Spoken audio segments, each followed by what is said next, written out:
एक ऐसी शहर जिसको कब्जा करने के लिए इतिहास में एक ऐसी खतरनाक युद्ध हुई थी जिसमें लगभग 20 लाख लोगों की जानें गई थी। न केवल रूस बल्कि पूरी दुनिया के इतिहास में यह युद्ध सबसे विनाशकारी युद्ध माना जाता है। एक छोटी सी शहर जिसका नाम था स्टालिनग्राड, उसे हत्याने के चक्कर में जर्मनी और रशिया के बीच यानी हिटलर और स्टालिन के बीच एक दूसरे के ऊपर वर्चस्व की लड़ाई हुई थी, जिसका नाम रखा गया था स्टालिनग्राड का लड़ाई। द्वितीय विश्व युद्ध के दौरान हिटलर ने रूस यानी सोवियत संघ पर कब्जा करने की कोशिश की थी। उनकी सबसे बड़ी लड़ाई रूस पर आक्रमण करने के लिए स्टालिनग्राड शहर पर कब्जा करना था। एक तरफ हिटलर और दूसरी तरफ स्टालिन खड़ा हुआ था। ये लड़ाई इतनी भयानक थी कि इस शहर को लेकर एक कहावत थी कि वहां डिस्टेंस मीटर में नहीं बल्कि लाशों से नापा जाता था। हिटलर के पास 12 लाख से भी ज्यादा ट्रेंड सिपाही थे, लेकिन स्टालिन की सेना ज्यादातर कारखाने में मजदूरी की काम करता था। लेकिन फिर भी यहाँ पे हिटलर की सेना बुरी तरह से हार जाती है और हार भी ऐसी थी कि भरपाई ना हो सकी। इसकी वजह से हिटलर को द्वितीय विश्व युद्ध हारना भी पड़ा था। अब सवाल तो ये उठता है कि इस युद्ध में आखिर हुआ क्या था? इसे दुनिया का सबसे खूनी युद्ध क्यों माना गया है? और एक विशाल सेना होने के बावजूद हिटलर ये युद्ध क्यों हार गया था? तो आइए इस वीडियो में स्टालिनग्राड की इस खूनी लड़ाई को और भी विस्तार से जानते हैं।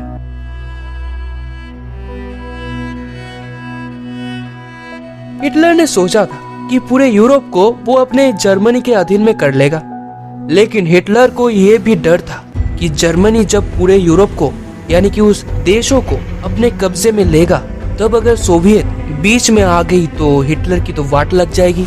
इसलिए हिटलर पहले से ही सोवियत यूनियन के साथ एक समझौते साइन करता है जिसका नाम था मोलोटोव-रिबेनट्रॉप पैक्ट। इस समझौते के तहत हिटलर और स्टालिन में से कोई भी एक दूसरे के ऊपर पहले से अटैक नहीं करेगा और शांति बनाए रखेगी। 1939 के 23 अगस्त को ये पैक्ट साइन होती है और उसके ठीक 8 दिन बाद यानी कि 1 सितंबर 1939 को हिटलर ने पोलैंड पर आक्रमण कर दिया, जिससे द्वितीय विश्व युद्ध की सूचना हो चुकी थी। हिटलर बहुत कम समय के अंदर फ्रांस, बेल्जियम, नीदरलैंड्स ऐसे बहुत सारे यूरोप की हर एक देशों को कब्जे में ले रहा था। लेकिन हिटलर और स्टालिन ये जानते थे कि इन दोनों में कोई भी किसी को पसंद नहीं करते हैं, क्योंकि इन दोनों में फर्क बहुत ही ज्यादा था। इनकी विचारधाराएं भी अलग थी, जो कि बाद में जाके दुनिया के लिए एक नाजिज्म और कम्युनिज्म की एक लड़ाई होने वाली थी। और वही हुआ जिसका डर सबको था।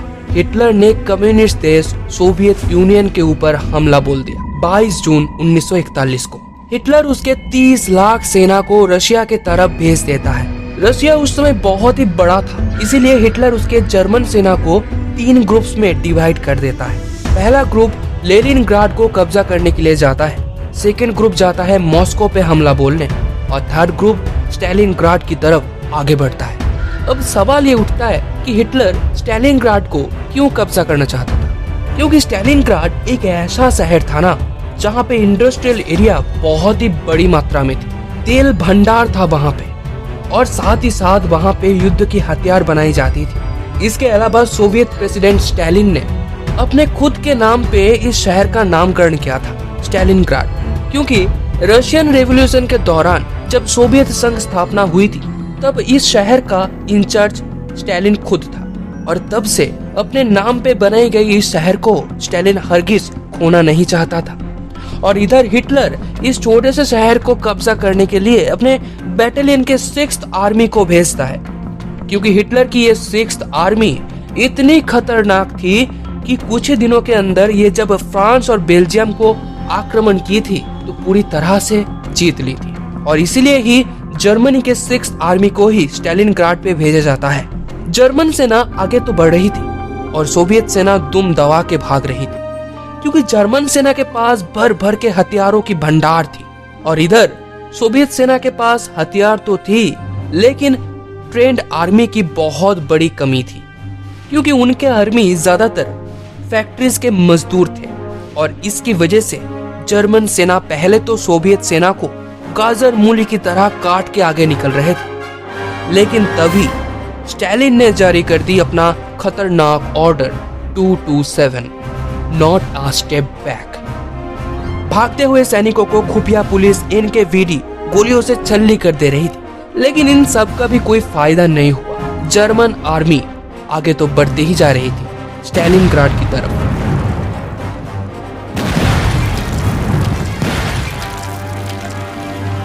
अब स्टालिन के दिमाग में एक खतरनाक और जबरदस्त प्लान घूमता है।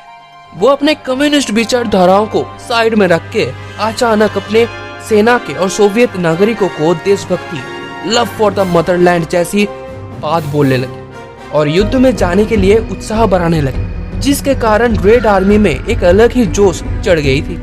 लेकिन स्टालिन युद्ध की बात जानते हुए भी स्टालिनग्राड शहर को खाली नहीं करवाए, क्योंकि उन्होंने सोचा था कि अगर शहर में लोग रहेंगे तो आर्मी में युद्ध के लिए जज्बा और जोश दोनों ही बढ़ेगी। 22 अगस्त 1942 को जर्मन सेना के 6th आर्मी शहर के पास पहुंच जाती है, लेकिन इसे 7 दिन पहले तक लुफ्तवाफे, जो कि जर्मन सेना के एयरफोर्स है, उस शहर के ऊपर धुआंधार बमबारी करने लगी, जिससे पूरा शहर मलबे पे तब्दील हो चुका था। शुरुआत पे जर्मनी सेना युद्ध जीत रही थी, लेकिन जब सोवियत रेड आर्मी ने स्टेप बैक करना शुरू किया, तब तो जर्मनी सेना पीछे हटने में मजबूर हो चुकी थी। ये लड़ाई इतनी इंटेंस हो चुकी थी कि हर एक घरों को कब्जा करने के लिए दोनों सेनाओं के बीच लड़ाई जारी थी। जर्मन और सोवियत सेना में क्लोज कॉम्बैट इतनी ज्यादा मात्रा में हुई कि चाकू खुरपी लेकर दोनों सेना आपस में टूट पड़ते थे। हैंड टू हैंड कॉम्बैट तो बहुत ही कॉमन बात हो चुकी थी।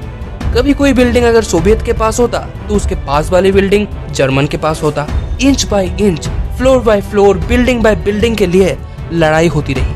19 नवंबर रशियन सेना एक नया युद्ध स्ट्रेटेजी अपनाते हैं। जर्मन सेना शहर के अंदर घुस रहे थे, तभी नया स्ट्रेटेजी के तहत रशियन सेना पूरी तरह से जर्मन्स को घेर लेते हैं। इस स्ट्रेटेजी का नाम था ऑपरेशन यूरेनस, जिससे 2,45,000 जर्मन सेना पूरे बीच में अटक चुकी थी और चारों तरफ सिर्फ सोवियत रेड आर्मी था।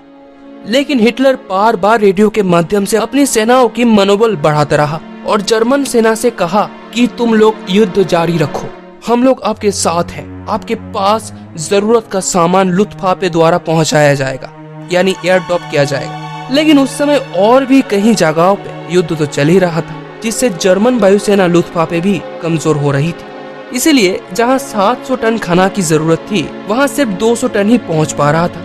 इसलिए जर्मन सेनाओं की हालत पतली हो गई थी। उसके ऊपर रशिया के भयानक ठंड में जर्मन सेनाओं की हालत सिकुड़ गई थी। इसलिए जर्मन सेना ना चाहते हुए भी हिटलर के आदेश उन सबको मानना था।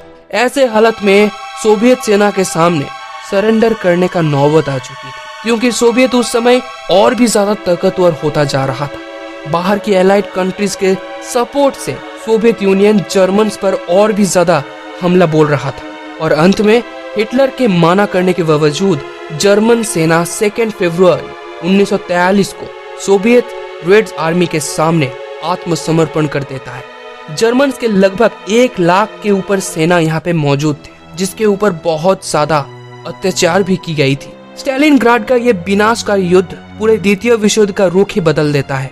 साथ में 20 लाख से ऊपर लोगों की जान भी चली गई थी। ये शहर स्टालिनग्राड पूरी तरह से तबाह हो चुकी थी। तो ये था एक इतिहास, द बैटल ऑफ स्टालिनग्राड का।